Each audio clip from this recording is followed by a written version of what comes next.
And how was that transformation scene with the female? Hey!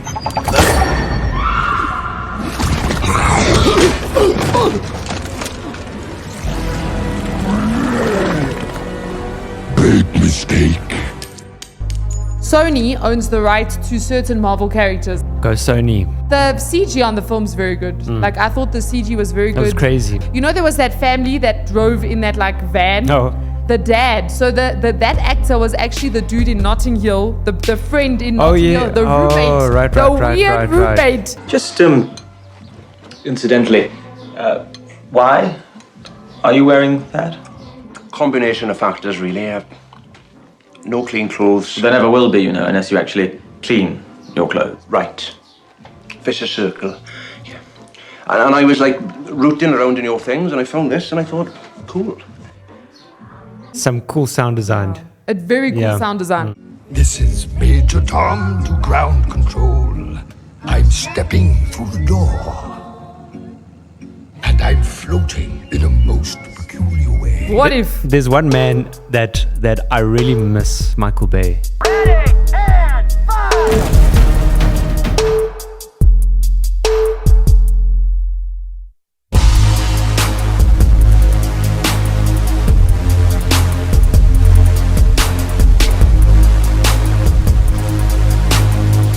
So what if Michael Bay directed?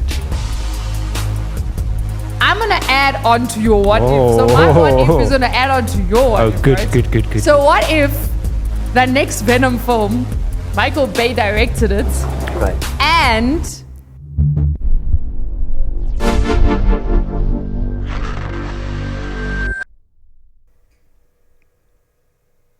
Hey to the movie show fans. Hey. Indeed. So we're here to speak about Preach Closet for a few. So as you can see, there's Preach Closet right behind us, and we do love Preach Closet.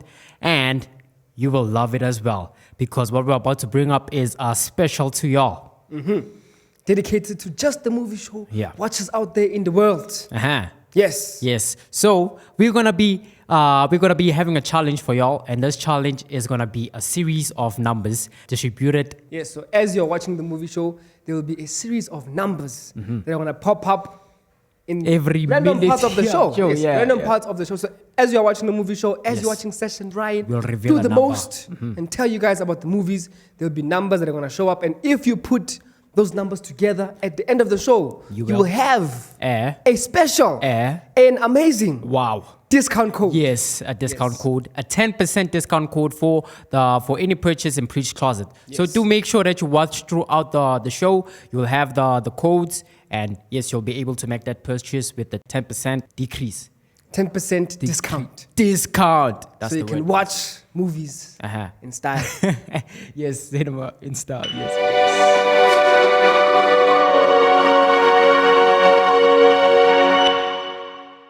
what is up? How are you doing? This is the movie show. On Active TV. My name is Saj. And my name is Ryan. And we are doing a film review today on the movie Venom. Yes. The Last Dance. Uh-huh. Yeah, so this film came out in 2024 and I enjoyed it. I also enjoyed it. I enjoyed it. It was a good film. It was a really, really good film. Yeah. Yeah. I didn't remember what had happened previously. I didn't go and watch 1 and 2, but after watching 3, I actually went on YouTube and watched, those videos, compilations that they make where they're like, everything you need to know about Venom 1 and 2. Yeah. I watched one of those videos, and I actually would like to go and watch the trilogy again, just because I think, because you watch them so far apart, there's information that you forget or miss or stuff that you don't really put together. And I think watching the 3 again will really because the reason I say that is they are actually building a cinematic universe here. So Sony owns the right to certain Marvel characters like Spider-Man, like Venom, and that's why we have things like the Andrew Garfield Spider-Man or Spider-Man Into the Spider-Verse is actually because Sony owns rights. So what Sony is doing is they're actually currently building a cinematic universe. Go Sony. Yeah. I'm a Sony fan. My only issue is some of the films in the Sony cinematic universe have been so films like Morbius. You never watched it? I haven't watched it yeah, yet. You see. And then Madam Web. I haven't watched Madam Web, but that film didn't do well. Like, I know from the reviews. It's on Netflix, isn't it? I actually don't know. It I might think it's be. on, or maybe I might have seen it on Disney Plus. On Disney Plus. That would make more sense. So Venom is part of the Sony cinematic universe. Then you have films like Madam Web, Kraven the Hunter, which has just come out, which I actually heard wasn't bad. So maybe we should check it out. Yeah. That's apparently part of the Sony cinematic universe. Andrew Garfield's Spider-Man. That Spider-Man is part of the Sony cinematic universe. Yeah, so that's the Sony cinematic universe. But what was interesting about this film was Sony's films have all been like almost like individual, standalone, like pre-Avengers. They don't really connect. Yeah, so it's like Marvel. when we're watching Iron Man and Captain America and what were the other films? Those films, and they weren't yet. They had like the Avengers film hadn't yet been made. I kind of feel like that's the stage that Sony is in currently. However, in this film, they introduced a character called Null. He's actually played by Andy Serkis. I didn't know that. That would make so much sense. But it makes so... Apparently, So I didn't know this before hearing his performance. If you know it's him, you'll be like, yep, that's definitely Andy Serkis. But I didn't take note just because I wasn't thinking, who is this actor right now? So he actually plays this character, and this character is likened to what Thanos is in the Marvel Cinematic Universe. So he's kind of like this threat that doesn't fully expose himself within this film, but he does expose himself, and obviously like now the story can continue with this like big possible like threat. Yeah. And he apparently like goes way back. I was watching a video. I don't know everything about like the whole Marvel universe, but I know that there are like Celestials which were created in the beginning, and then Null was created by the Celestials, and he was made like some guardian, and then he revolted against the Celestials, and then he created the symbiotes. Sounds familiar. Which is what Venom is. I've heard that somewhere. Yeah. And the planet that you see him on in this film isn't actually a planet. So what it actually is you know the symbiotes, right? Symbiotes. Those guys. They apparently all came together and created a prison. So they're actually keeping him in prison. Like their physical form is what has come together, and So I think it's pretty interesting what Sony's doing here. I like Sony, so I want them to do it well. My only concern is like Morbius didn't do well. Yeah. And like Madam Web, it didn't do well. Yeah. So that's my only like storyline or director's fault? I don't know. Madam Web I can't speak for because I didn't watch it. So that one, like, I think what irritated me the most about Madam Web was I was like, seriously, another Spider-Man movie? Or Spider-Man concept movie? Spider-Woman. Spider movie? Really? Like, I think that's what... But I suppose Sony would sort of do that because they own the rights to Spider-Man. So, they're going to like milk that right dry type of do something thing. different. Yeah. But what I really enjoyed about this film was Tom Hardy. I love Tom Hardy. That guy, he's just the actor that everyone wants and needs. Really, really good. There's so much depth to his character. Yes, he acts. That man acts from head to toe, from inside out, everything about him. You really get the feeling that he's kind of like a mess and out of control. Yeah. Yeah. Yeah, no, he was very, very good. And he's also very heavily involved in the storytelling of Venom. So if you saw the credits, he produced the film.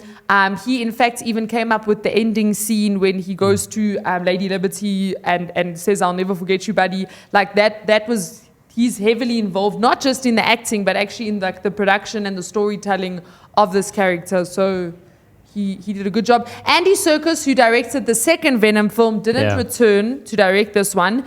He apparently had scheduling conflicts with a film called Animal Farm. So at the moment, myself and producer Jonathan Cavendish set up a studio called the Imaginarium, which is my performance capture studio, and we have a number of projects that are in development, one of which is Animal Farm, George Orwell's Animal Farm, which is what I'm directing at the moment, so we're developing it. Oh, Animal Farm. Wow, wow. Cool. I didn't even know they were making that. So that's something that, I don't know when that's coming out, but that's the reason he couldn't direct. And so they got a female director actually involved in this time. When I looked at her credits, she So she's acted in quite a few movies, and she was involved in, her name's Kelly Marcel. She was involved in the previous 2 Venom films, but she didn't direct them. I think she's also acted and stuff like that. The other film that she's directed is called Ferryman. I don't know that. Haven't heard of that. But I enjoyed the film. She's known for writing. She's got quite a few writer credits. Well, that's okay. So I suppose, but it's okay. Like the script writer, a writer. Writing plus being involved in the previous other projects means that I think for her, she knows. It's an easy role to step into. She knows how Andy would do it. Yeah. Not even that. As the writer, she knows the vision of the story, so it would be easy. Yeah. And then Ryan, the end credit scenes. Did you pick them up? No. Neither of them. Okay, so the one was Null on his planet saying, "What? Your champion is gone," or something like that. Your champion has fallen. The planets will be mine. The king in black is awake. I will kill your world. Everyone will burn. And you... well, what? Because it was quite hectic. I was shocked at how the film ended. But then the second post-credit scene, which happens right at the end of the credits, you basically see, I'm not going to speak through the whole scene, but there in the scene, there is a cockroach. Now, if you remember back to during the film, there's a line where they say, cockroaches can survive anything. I don't know if you remember them saying that. Yeah, so at the end of the movie, there's a whole explosion, Venom supposedly disintegrates, very sad type of thing. But then there's this cockroach that appears, and apparently this cockroach is venomized. Hey. So now there's the whole thing of, is he? Because when I ended the movie, and I missed the end credit scene, when I was doing research, that's when I picked up this venomized cockroach, and I was like, what venomized cockroach? And also previously in the film, Venom never went into or onto animals. He never merged with animals in the first and the second film. Whereas in this one, you have the horse, he becomes the horse, he becomes the frog. So they introduced that earlier in the film to say, he's able to merge and survive. Actually do that, yeah. So that was quite interesting because it means that this could not be the end. Yeah. For Venom. No, definitely not. And especially if they're wanting to build up, which it does, it looks like they're trying to build up a cinematic universe. This could actually work out quite nicely. Yeah, it could work out very nicely. The CG on the film's very good. I thought the CG was very good. It was crazy. I like how they brought in the different... there was some crazy stuff. Yeah, there was crazy stuff. Just really, wow. It was very good. Yeah. The quality of the production was very, very good. And then I don't know if you recognized him. So, there was that family that drove in that van. No. And then the dad. So that actor was actually the dude in Notting Hill, the friend in Notting Hill, the roommate. Oh, right, the weird roommate. Just incidentally, why are you wearing that? Combination of factors, really. No clean clothes. There never will be, unless you actually clean your clothes. Right. Vicious circle. Yeah. And I was rooting around in your things, and I found this, and I thought, cool.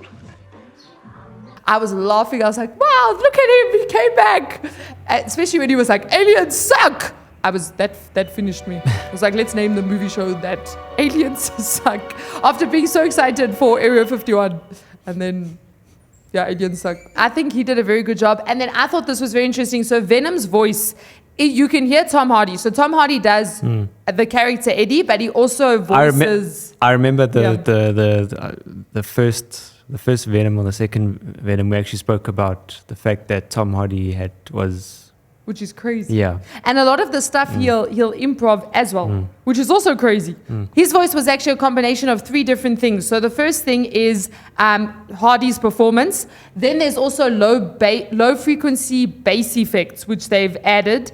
And then they layered animal growls together to create his because he does have a very expressive tone actually. But that's what they put together. This is Major Tom to ground control. I'm stepping through the door. And I'm floating in a most peculiar way. But it's actually incredible because Tom Hardy's often reacting to nothing. Some cool sound design. A very cool Yeah. sound design. Like very, very, very cool sound design.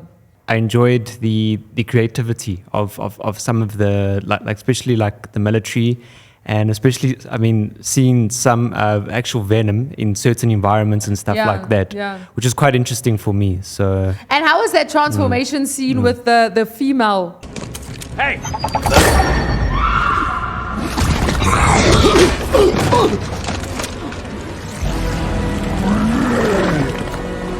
Big mistake. oh yes, Like that was very, very Yeah. cool. Her character, you were like, there's Yeah. something off about Yeah, her, yeah, but yeah. like, I thought it was a very, very good film. I really enjoyed it. And it actually, which I think a third film in a trilogy should make you want to do, it made me want to go and watch the trilogy as a whole. Like, watch the films Yeah. like one after the other. So I do think it was a good... I definitely think that they explored, they went a bit further in this whole symbiote. Symbiote. Yeah. Symbiote. the whole That. idea around Yeah. around the different ones, and that other guy that was also It was very cool. yeah.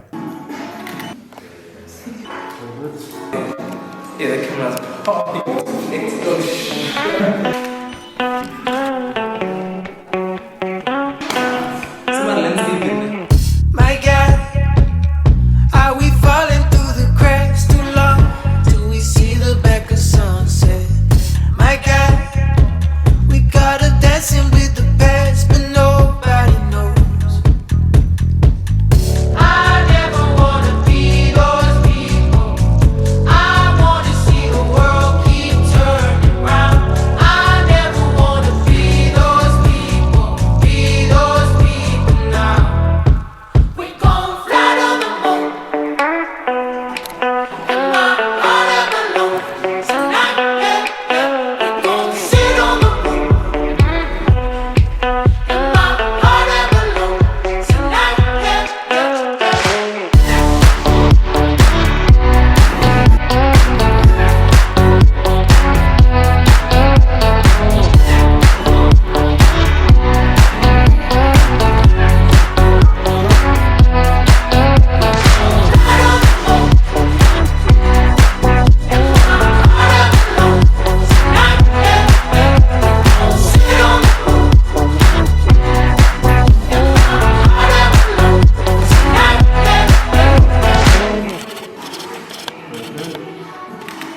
So, to end the show off, right, we are going to do what if scenarios. So, right, what is the craziest what if, maybe some like person in the Sony, some person at Sony will hear our what ifs and be like, that is a good idea. Thanks, guys. And then take it. So, like, if you could think of like something super crazy in this, either Venom or the Sony cinematic universe, what if? There's one man that I really miss in the movie production, and it's Michael Bay. Ready and fire!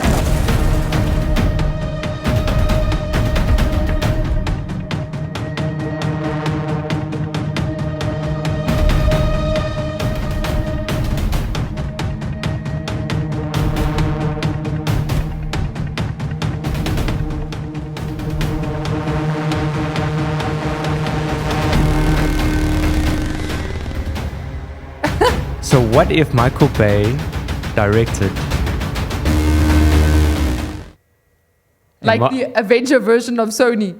Or just Yeah, but even Venom. Like the imagine next the next Venom is directed by Michael Michael Bay. Bay. Because I think that could turn out really That cool. could be very cool. And it's not far from like Transformers. Yeah. In the, like, do you get what I'm saying? I Like think- there's that Transformers. I think he would bring across like quite a cool, because Michael Bay can also be quite humorous as Yeah. well. So And Tom Hardy and Michael Bay worked together? on Like anything? Yeah. Have they ever had like because that would be something cool to see as well. I'm not sure. I but- don't think so. That's very cool. But Michael Bay. yeah. I'm going to add on to your what if. So my what if is going to add on to your what Oh, if, good, right? good. So what if the next Venom film, Michael Bay directed it, Right. and they brought Andrew Garfield's Spider-Man back? And then Venom still takes over Spider-Man. Oh yes. What if? Now that could definitely explode the universe. I would be there. Mm. The end.